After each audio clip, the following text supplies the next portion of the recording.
momento.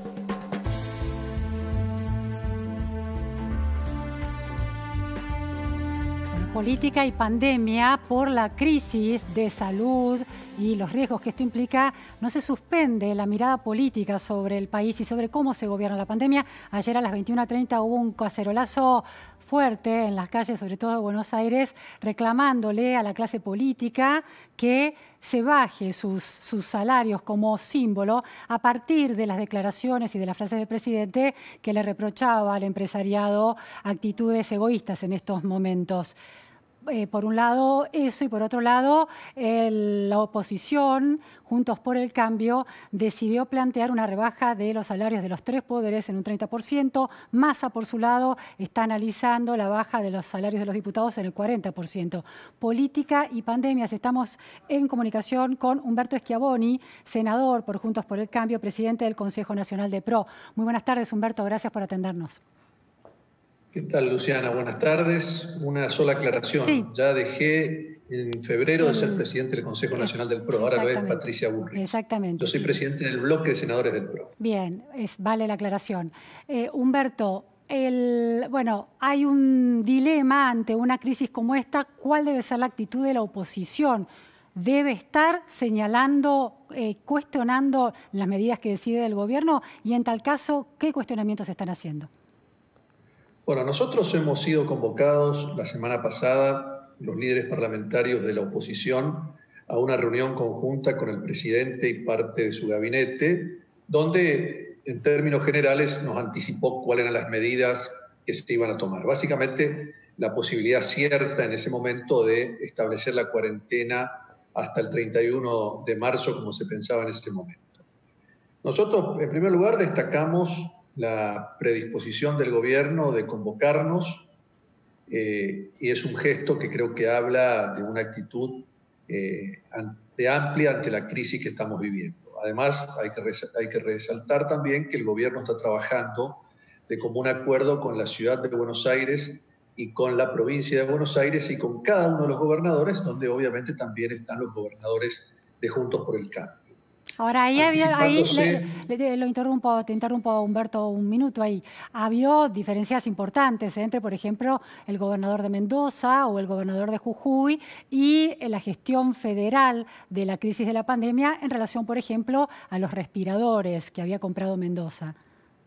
Sí, los respiradores, la jurisdicción que más respiradores había comprado fue la ciudad de Buenos Aires, y que el jefe de gobierno, Horacio Rodríguez Larreta, se adecuó a la emergencia y está coordinando con la cartera de salud la entrega de los respiradores, porque entiende de que tiene que haber una actitud solidaria de aquellos distritos o que tienen más plata que se anticiparon en prever este tipo de cosas. Pero más allá de eso, hay un clima de trabajo en conjunto donde se han dejado de lado las diferencias políticas. Y esto es bueno per se, esto creo que sienta las bases, ojalá que siente las bases para que forma parte de nuestra cultura de convivencia política.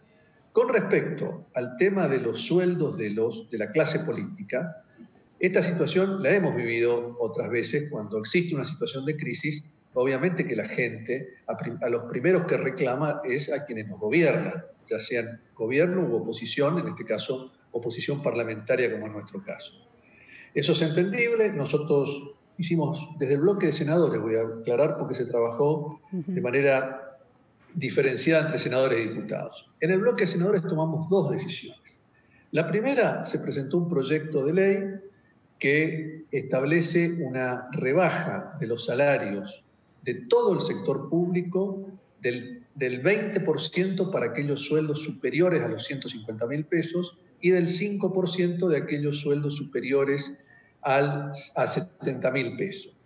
Esto abarca absolutamente a todo el sector público y además se suspenden los pagos de viáticos, etcétera, que son otro componente importante del gasto, a veces del funcionamiento del sector público. Todo el sector público de los tres poderes, legislativo, judicial y ejecutivo. De los tres poderes. Ese es el proyecto de ley que nosotros hemos firmado, el conjunto de los senadores de Juntos por el Cambio. Este proyecto se presentó, no recuerdo bien si fue el viernes o el lunes, el viernes de la semana pasada o el lunes de esta semana. Paralelamente a eso, porque eso es un proyecto de ley, Sí, sí. previo a eso nosotros interiorizamos tanto a los diputados de nuestro mismo bloque, de nuestro mismo partido, como a la oposición de que estábamos presentando este proyecto. Paralelamente a eso, porque eso, insisto, es un proyecto de ley que tiene que ser tratado, sancionado, Sí, instrumentado lleva y un puede llevar tiempo. seguramente, sobre todo en momentos en que el Parlamento no está en condiciones de sesionar. Paralelamente a eso, hemos presentado una nota, todos los senadores de Juntos por el Cambio, a la Secretaría Administrativa del Senado, diciendo que hemos resuelto donar parte de nuestra dieta y que cada senador le va a hacer llegar a la Secretaría Administrativa las cuentas a las que hay que derivar ese porcentaje, o en algunos casos se hace directamente de las cuentas de los senadores a las instituciones públicas o privadas que están atendiendo la emergencia. ¿Qué porcentaje están Esto ya... donando? Mire, yo le puedo hablar de lo que sé, el senador Naidenov, yo creo que el senador Cobos también, de lo que tengo conocimiento, Sí. no es todo uniforme porque Ajá. algunas donaciones son en especies. Estamos donando aproximadamente el 50% de nuestras dietas mientras dure la emergencia. En mi caso, lo hago a la Fundación Parque de la Salud, que es la cuenta que me indicó el gobernador de mi provincia, porque esa fundación es la que administra el Hospital Central de Posadas, que es donde se están atendiendo todos estos casos. Pero esto, hay muchos senadores que lo están haciendo a ONG de enfermeros, de médicos, etcétera.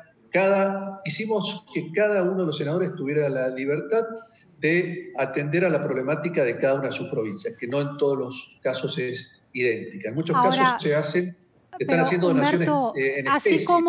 Así como los respiradores son centralizados para distribuirlos de una manera equitativa en función de las necesidades que se estén dando. Equitativa me refiero en función de las crisis que se dé en cada región y no en función de los recursos económicos que pueda tener esa región. ¿No deberían estos dineros que se están donando ser distribuidos también en función de las demandas críticas que pueda tener sectores más empobrecidos o donde la pandemia está golpeando más fuerte y las unidades de cuidados intensivos empiezan a estar más impactadas? ¿No debería haber otro tipo de racionalidad que no sea política?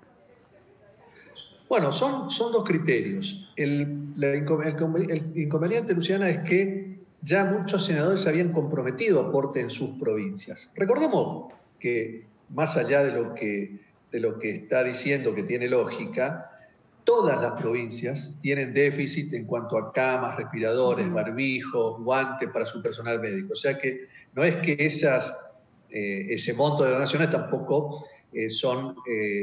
en el gran volumen nacional hace la diferencia, pero en cada provincia puede solucionar una situación puntual que se da. Humberto, había otra lectura que se estaba dando en la opinión pública. Ayer se produjo otra grieta en la Argentina, quienes caceroleaban en contra de la clase política y sobre todo del oficialismo. Se interpretó como un caceroleo de la oposición o de los votantes de la oposición contra medidas del gobierno, y quienes apoyan al gobierno sostenían que justo en este momento, que la política que los políticos, los funcionarios tienen que estar trabajando de destajo para contener la pandemia, no era el momento de plantear bajas de salario.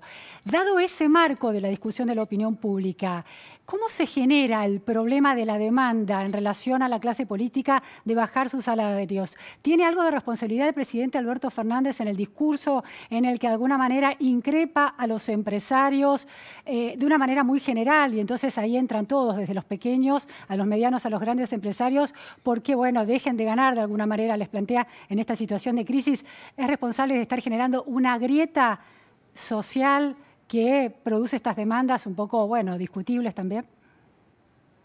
Bueno, acá hay que ser muy cuidadosos. En el proyecto que nosotros presentamos y en todas las actitudes personales que están teniendo los integrantes de nuestro bloque, prima el concepto de que en esta situación somos todos perdedores, pero hay algunos que son más perdedores que otros.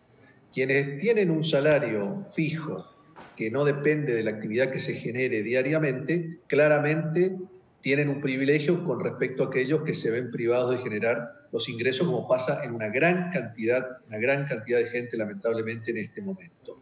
A su vez, los que dependen de un salario del sector privado también corren riesgos porque a veces ese empresario privado no va a poder solventar porque también se le ha caído su actividad. En ese sentido, los funcionarios del sector público somos privilegiados con respecto a esos sectores. Por eso nosotros planteamos una rebaja generalizada a todo el sector público, más allá del umbral de los 150.000 pesos, para de esa manera contribuir solidariamente en la emergencia. Y después cada uno en lo personal, obviamente, que hace con sus ingresos de lo que estime que es necesario también en el marco de una actitud de solidaridad. Creo que hay que ser muy cuidadosos, porque también es cierto que conocemos, sobre todo en provincias chicas, voy a hablar de mi provincia, sí. Conozco la situación, por ejemplo, del sector turismo en general en la provincia y en Puerto Iguazú en particular, que se mueve con una gran demanda de turistas extranjeros, que hoy está eso virtualmente parado, en cero. Y más allá de que hay un gran hotel que pueda tener espalda para aguantar, o un restaurante importante, etcétera, hay combis que llevan a la gente, que están en las empresas de transfer, hay guías de turismo, hay todo el comercio que vive solamente para el turismo, porque en Puerto Iguazú es la municipalidad y el turismo, no hay otra actividad productiva. Entonces, yo valoro mucho a ese empresario pyme que está sosteniendo para no perder su empleado, por solidaridad y porque también cuando se reactive esto, tener un guía de turismo entrenado es un activo para esa empresa. Yo soy muy respetuoso y valoro mucho la actitud de esas empresas, que le insisto, le estoy dando un ejemplo puntual en una zona de mi provincia, pero esto lo podemos multiplicar por todo el país a lo largo y a lo ancho de nuestro territorio nacional. Humberto hablaba con una periodista española de muchos años de residencia en Alemania que contaba que el gobierno alemán calcula una pérdida, una destrucción de empleo de 100.000 puestos de trabajo en Alemania a raíz de la pandemia. Se está tratando de contener ese desempleo. El Estado se está haciendo cargo de un 67-70% de los sueldos, se bajan, se les da como especie de vacaciones anticipadas, con una fuerte intervención del Estado. No hay demonización de la clase empresaria. ¿Se corre ese riesgo? Digo, un pequeño empresario que tenga que cerrar porque ya no tiene de dónde sacar los recursos para hacerse cargo de los empleados. ¿Hay medidas que ustedes están viendo acorde con las necesidades que se están planteando para ayudar a la pequeña y mediana empresa? No, claramente no solamente que no hay que demonizarlos, sino que hay que ayudarlos, porque eso hace también a la convivencia y a la paz social. En Estados Unidos, por ejemplo, hoy en la mañana nos decía un economista que el Estado también está pagando parte de la nómina, un porcentaje de la nómina salarial de cada una de las empresas. Pero esto también depende, obviamente, de que los países que tienen espaldas financieras, espaldas fiscales más sólidas, van a poder hacer frente a la situación en mejores condiciones que los países que no tienen esa misma solvencia fiscal. Nosotros mañana vamos a tener una reunión en el marco de la Comisión de Trabajo del Senado y por este mismo mecanismo de comunicación virtual con el ministro de Trabajo, donde nos va a comentar todas las medidas que se están tomando en función de la situación del empleo, que está obviamente, que es lo mismo que estamos hablando ahora. Ahí vamos a tener la oportunidad, va a ser televisada por la televisión pública del Senado, vamos a tener la posibilidad de, primero, que el ministro nos escuche y después cada uno de los senadores vamos a hacerles propuestas o le vamos a hacer llegar inquietudes con respecto a las situaciones puntuales de cada una de nuestras provincias. Yo creo que la actitud que estoy viendo de la oposición en general, por lo menos de lo que significa Juntos por el Cambio, que es la principal oposición, es de aporte, de colaboración, de entender de que estamos en una situación donde tenemos que tirar todos del carro, dejar de lado las diferencias políticas y en todo caso no hacer críticas, sino hacer propuestas. Ese es el ánimo que veo imperante en general en todo nuestro sector. Humberto, finalmente les preocupa, bueno, se ha denunciado también en distintos medios y en redes sociales los despidos en algunos organismos del Estado, en decisiones del oficialismo en el medio de esta pandemia. ¿Es una preocupación que le van a llevar también al ministro? Sin duda, nosotros hemos presentado en el día de hoy una nota firmada conjuntamente con el senador Neidenhoff, el presidente del bloque de la UCR y presidente de nuestro interbloque, justamente pidiéndole al presidente, mejor dicho, fue dirigida al jefe de gabinete de la Nación, pidiéndole que cesen estos despidos que claramente tienen que ver con situaciones políticas y no atienden ni al funcionamiento y también están dejando en la calle a muchísima gente que no son cargos políticos, son gente que fue tomada para cubrir necesidades funcionales de los organismos. Si yo voy a hablar por el caso de mi provincia, no tengo ni idea, porque siempre han sido seleccionados por mecanismos de concursos que se han establecido en cada uno de los organismos, pero no, la política ni siquiera intervino más allá de que al llegar una lista para que sean seleccionados en función de los parámetros de evaluación, pero como lo pudo haber hecho cualquier persona que se enteró de la convocatoria por las redes sociales, por internet, por los mecanismos que hoy utiliza el Estado para ese tipo de convocatorias. O sea que esta es una situación que claramente nos preocupa, básicamente. ¿Cuántos casos han detectado que están impactados por estas decisiones de despidos? Bueno, eso depende de los organismos. La mayoría que estamos detectando son en el PAMI, que a su vez tiene una situación particular. Los empleados del PAMI revisten el carácter de planta permanente, con lo cual también el Estado va a tener que afrontar seguramente juicio en este sentido. Pero más allá de eso, nos parece que no es el momento de avanzar con este tipo de medidas y confiamos que el presidente va a recepcionar favorablemente esta inquietud.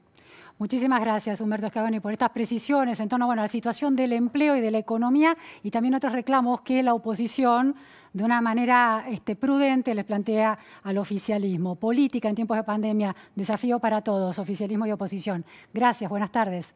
Gracias, buenas tardes. Bueno, coronavirus.